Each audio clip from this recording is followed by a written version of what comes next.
আসসালামু আলাইকুম। সবার উপরে শান্তি বর্ষিত হোক। আজকে আমি কথা বলবো কিভাবে পড়াশোনা করলে আমরা বেশি সময় ধরে মনে রাখতে পারবো।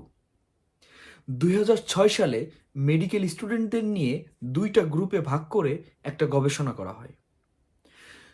দুই গ্রুপে ভাগ করার ফলে 1 মাস পরে যখন তাদের পরীক্ষা নেওয়া হয় সার্জারি বিষয়ে এবং মানুষকে কিভাবে প্রাথমিক ট্রিটমেন্ট করা যায়, দেখা যায় আমি এখন যে দুইটা কথা বলবো, দুইটা পদ্ধতির কথা বলবো, এই দুইটা পদ্ধতি ফলো করার মাধ্যমে তারা আসলে আরো বেশি মনে রাখার সক্ষমতা অর্জন করে।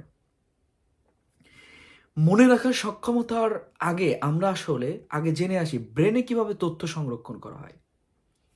যখন আমরা কোনো বিষয় পড়াশোনা করি বা দেখি, সেই বিষয়টা আমাদের অস্থায়ী মেমোরিতে জমা হয়। অর্থাৎ এই অস্থায়ী মেমোরিকে বলে হিপ্পোক্যাম্পাস। এই অস্থায়ী মেমোরি থেকে পরে সেটা নিওকর্টেক্স নামে স্থায়ী মেমোরিতে জমা হয়। স্থায়ী মেমোরি থেকে অস্থায়ী মেমোরিতে যাওয়ার জন্য যে পদ্ধতি বলা হয়ে থাকে যে ঘুমের মাধ্যমে সবথেকে ভালো অস্থায়ী মেমোরি থেকে স্থায়ী মেমোরিতে তথ্য সংরক্ষণ করা হয়। এছাড়াও খাদ্যাভ্যাস এবং চলাচল এরপরেও নির্ভর করে। আমরা এখন জেনে নিই কোন দুইটা পদ্ধতি তারা অবলম্বন করেছিল। প্রথম পদ্ধতিটা হলো তারা কুইজ এবং ফ্ল্যাশ কার্ড, এই দুই ফ্ল্যাশ কার্ডের মাধ্যমে এবং কুইজের মাধ্যমে পড়াশোনা করছিল। আমরা বাংলাদেশে পড়াশোনার সময় অনেক সময় বইয়ের ভিতরে দাগিয়ে রাখি, কিন্তু আমরা যখন বইয়ের ভিতরে দাগিয়ে রাখি এবং ফ্ল্যাশ কার্ড এর ভিতরে একটা পার্থক্য আছে। যখন আমরা ফ্ল্যাশ কার্ডের মাধ্যমে পড়াশোনা করি তখন আমরা খুব ছোট্ট একটা অংশ দেখার মাধ্যমে পুরো বিষয়টা মনে করার চেষ্টা করি। অপরদিকে যখন আমরা বইতে দাগিয়ে রাখি তখন বই আমাদের সামনে সমগ্র তথ্য আমাদের সামনে উন্মুক্ত থাকে। ফলে আমাদের মনে করার যে ব্যাপারটা, ব্রেনের যে নিউরনের যে প্রেশারটা দিব আমরা, সেটা আসলে সহজ হয়ে যায়। যার ফলশ্রুতিতে সাময়িকভাবে আমাদের মনে হতে পারে আমরা মনে আছে, কিন্তু এটা আসলে অস্থায়ী মেমোরিতে সংরক্ষণ থাকে। আপনাকে স্থায়ী মেমোরিতে বেশি সময় ধরে মনে রাখার জন্য অবশ্যই ফ্ল্যাশ কার্ড দেখে বারবার মনে করার চেষ্টা করতে হবে। আপনি যখন বারবার মনে করার চেষ্টা করবেন তখন ব্রেনে নিউরনগুলো আরও বেশি শক্তিশালী হবে এবং নিউরন আরও যত বেশি শক্তিশালী হবে এবং নিউরনের কাজের ক্ষমতা যত বেশি বাড়বে, তত আমাদের মনে রাখার স্থায়ী মেমোরিতে তথ্য সংরক্ষণ করার জন্য আরও আমাদের সহজ হবে।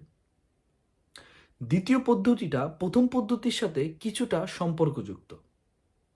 আমরা যখন বই পড়ি তখন আমরা রুটিন করি, আমরা প্রথমে 1 ঘন্টা ইংলিশ পড়ব, পরের 1 ঘন্টা গণিত করব, পরে 1 ঘন্টা সামাজিক বিজ্ঞান করব। কিন্তু আমরা যদি এইভাবে রুটিন করি যে আমরা আধা ঘন্টা বা 10 মিনিট ইংলিশ পড়ব, পরে আধা ঘন্টা গণিত পড়ব, আবার আমরা ইংলিশে ফেরত আসব, আবার আমরা সামাজিক বিজ্ঞানে চলে যাব, বিষয়টা একটা বিষয় আমরা মিক্সড আপ করে নিচ্ছি। আমাদের যে অধ্যয়নের পাঠ্য বইগুলা আমরা মিক্সড আপ করে নিচ্ছি। আমরা আগে পড়তাম 1 ঘন্টা করে, এখন সেটা আধা ঘন্টা করে। আমরা যখন গণিতে ফেরত যাচ্ছি আবার আমরা ইংলিশে ফেরত আসব।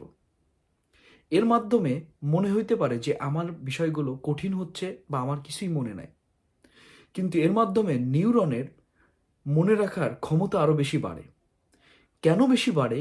যত আমরা বিষয়গুলো নিয়ে চর্চা করতেছি, নিউরন নতুন নতুন বিষয় যখন আসতেছে তখন নিউরন আরও বেশি ফোর্স দিয়ে তার কার্যক্ষমতাকে বাড়ায়। এর ফলে আমাদের মনে রাখার ক্ষমতা আরও বেশি বেড়ে যায়। সুতরাং আপনারা যখন ফ্ল্যাশ কার্ড ইউজ করবেন, ফ্ল্যাশ কার্ড ইউজ করার সময়ও শুধুমাত্র একটা বিষয়ের উপরে না দেখে ওইটা মিক্সড আপ করে প্রত্যেকটা বিষয় মনে করার চেষ্টা করুন। তাহলে মনে করার আপনার যেমন নিউরনের ক্ষমতা বাড়বে, অপরদিকে তথ্যগুলো স্থায়ী মেমোরিতে জমা হবে এবং বেশি সময় ধরে আপনি তথ্যগুলো মনে রাখতে পারবেন। সুতরাং আমরা যদি পুরো বিষয়টা সামারাইজ করি তাহলে আমরা বলতে পারি যে ফ্ল্যাশ কার্ড দিয়ে পড়া এবং মিক্সড আপ করে পড়াশোনা করা, একটা বিষয় এক নাগাড়ে না পড়ে মিক্সড আপ করে পড়াশোনা করা। আল্লাহ হাফেজ। আপনি কারোর শান্তি নষ্ট করার কারণ হবেন না।